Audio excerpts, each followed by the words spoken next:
దేవునికి మహిమ కలుగును గాక. ఈ యొక్క చర్చి నిర్మాణ విషయంలో పాస్టర్ గారు నన్ను కూడా ఈ యొక్క కన్స్ట్రక్షన్ విషయంలో నన్ను కూడా యాడ్ చేసి దేవుడు ఈ కార్యాలు చేయడానికి పాస్టర్ అమ్మ గారు మమ్మల్ని నన్ను ఎంతగానో బలపరిచారు.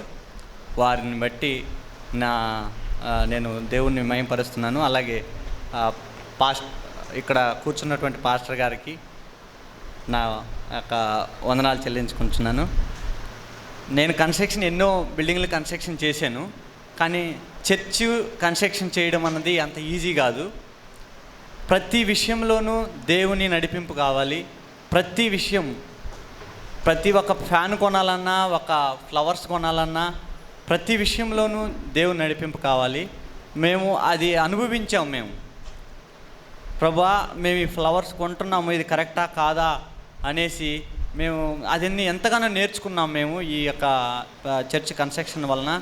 మరి ఇలాగా మమ్మల్ని ఎంతోమంది ఆదరించారు. మరి అన్నయ్యోళ్ళు కానీ, పాస్టర్ వాళ్ళు కానీ, ప్రతి ఒక్కరూ, సుధాకర్ అన్నోళ్ళు కానీ, ఆంజనేయులు కానీ, మా యొక్క టీం అమ్మానా టీమ్గా ఉండి మేము యొక్క కార్యం చేయడానికి దేవుడు సాయం చేశాడు. దేవునికే మహిమ కలుగును గాక. ఆమేన్.